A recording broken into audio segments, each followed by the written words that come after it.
नमस्कार दोस्तों, आप सभी का हमारे आज के वीडियो में दिल से स्वागत है।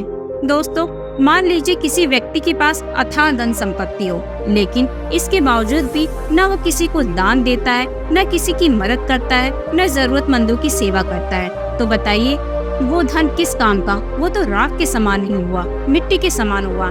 तो दोस्तों, हमारे पास जितनी भी संपत्ति है उसका थोड़ा सा हिस्सा हमें जरूरतमंदों को जरूर दान देना चाहिए, उनकी सेवा करना चाहिए। आज की हमारी कहानी इसी से संबंधित है। विशाखा एक अत्यंत धनी परिवार में पैदा हुई थी। उसका पूरा परिवार भगवान बुद्ध से प्रभावित था। उसके पिता धनंजय और माता का नाम सुमना था। उसके पिता भगवान बुद्ध के अटूट भक्तों में से एक थे। वह बचपन से ही अपने माता पिता के साथ धर्म श्रवण को जाती थी। कहते हैं कि वह 7 साल की थी तभी श्रोतापत्ति के फल को उपलब्ध हो गई थी। श्रोतापत्ति का अर्थ है ध्यान की धारा में बह जाना, अपने को छोड़ देना, उस अस्तित्व के हाथों और अपने में ही डूब जाना। बहुत छोटी उम्र में ही श्रोतापत्ति फल को उपलब्ध हो गई विशाखा जब युवती हुई तब श्रावस्ती निवासी मिगा श्रेष्ठी के पुत्रवर्धन से उसका विवाह हो गया। भगवान का दिया घर में सब कुछ था जो इस संसार में व्यक्ति को चाहिए था, पर एक चीज जो उसे खलती थी, भगवान की कमी, वह वहाँ पर नहीं मिलती थी। अब श्रावस्ती में रहकर भी कोई भगवान से अनछुआ रह जाए, यह भी तो एक चमत्कार ही है। कपिलवस्तु की रहने वाली विशाखा ने श्रावस्ती में विवाह इसलिए किया था कि वहाँ भगवान के दर्शन तो करने को मिल ही जाएंगे। उसके घर का माहौल न तो बुद्ध विरोधी था, न उनके अनुयायी जैसा ही था। पति और ससुर पूजा पाठ करते और धन कमाते, कभी संघ को दान न देते, न कभी संघ को भोजन आदि का भोग लगाते। कोई कुआं बावड़ी भी कभी नहीं बनवाई, कोई धर्मशाला नहीं बनवाई, यानी अपनी कमाई में से शुभ कार्य के नाम पर वह पाई भी खर्च नहीं करते थे। एक दिन की बात है, विशाखा अपने ससुर को भोजन परोस रही थी। इतनी देर में एक बौद्ध भिक्षु भिक्षाटन करता हुआ अंदर आ गया। सही समय और मौके का इंतजार करती विशाखा इस समय को चुकना नहीं चाहती थी।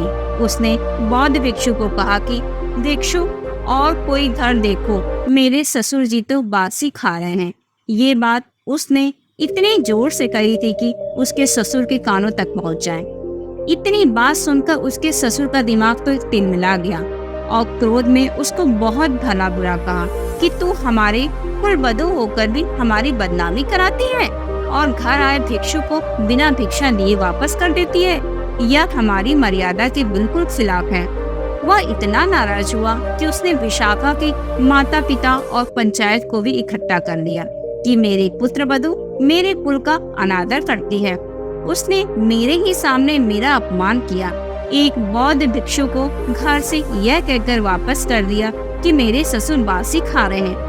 आप पंचो यह फैसला कीजिए और जो भी हर्जाना हो वह मैं देने के लिए तैयार हूँ। मैं अपनी पुत्रवधू से मुक्ति चाहता हूँ। इसके माता पिता भी यही हैं। और कहकर वो रोने लगा। उसका रोना देखकर पंचायत ने विशाखा से पूछा, बेटी तुम सुशील हो, सुसभ्य हो, ऊंचे कुल की हो, क्या यही मर्यादा से समाज चल सकेगा? जो अपने ससुर की सेवा तो दूर उसका मान भी नहीं कर सकती। जब आप जैसी पढ़ी और अच्छे आचरण की लड़की नहीं ऐसा करेगी तो किसी दूसरों से हम क्या उम्मीद कर सकते हैं? ऐसा तुमने कहा था अपने ससुर को कि वो बासी खा रहे हैं? तो विशाखा ने हाथ जोड़कर कहा कि पंचो, मैं आपके सामने झूठ नहीं बोलूंगी। पंच तो भगवान समान होता है। मैंने ऐसा कहा, पर क्यों कहा वह भी आपसे बता देती हूँ।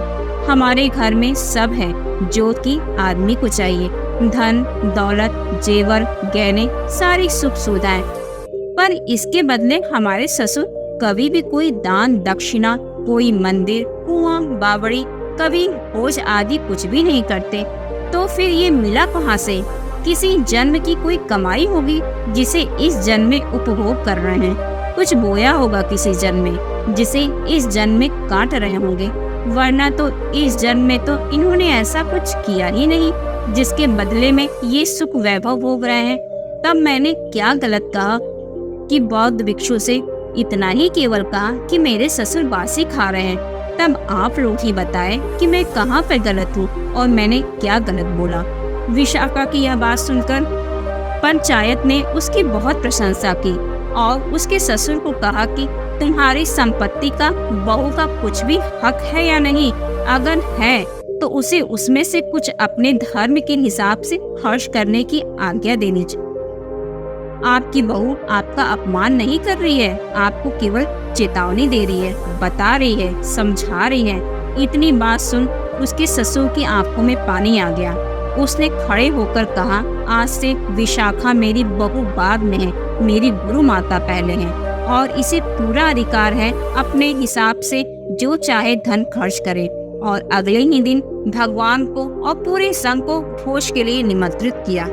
भोजन के उपरांत भगवान ने उपदेश सुनकर मिगार ने दीक्षा ले ली और बाद में वह भगवान का प्रिय शिष्य भी गिना जाने लगा। विशाखा ने श्रावस्ती में एक विहार का निर्माण कराया। उस समय उसमें 20 करोड़ स्वर्ण मुद्राएं लगी, जो 10,000 भिक्षुओं के रहने का 5 मंजिला विहार था, जिसके अवशेष आज भी श्रावस्ती में देखे जा सकते हैं। विशाखा भगवान की उन प्रमुख उपासिका में से एक थी जो भगवान के जीते जी बुद्धत्व को उपलब्ध हो गई थी। भगवान की कथाओं में विशाखा का, कुमार जैक का और अनाथ पीड़क का कितनी बार नाम आता है। भगवान की नजरों में इनका बहुत सम्मान था। इन्होंने लुटाया भी बहुत, जो धन इनके पास था, पर मिला भी उससे बहुत ज्यादा। परम भाग्यशालिनी थी विशाखा। श्रावस्ती कितनी भाग्यशाली रही होगी ऐसे हीरो को अपनी गोद में जन्म देकर। तो दोस्तों, आपने आज की कहानी सुनी। इस कहानी से आपको कुछ न कुछ सीखने को जरूर मिला होगा। हमारे पास जो भी धन संपत्ति है उसका थोड़ा सा अंश तो हम दान कर ही सकते हैं अपनी सामर्थ्य के अनुसार। दोस्तों, आपके मन में अगर कोई प्रश्न उठ रहा हो तो हमें कमेंट बॉक्स में लिख सकते हैं। हमारा वीडियो अंत तक देखने के लिए आपका दिल से धन्यवाद।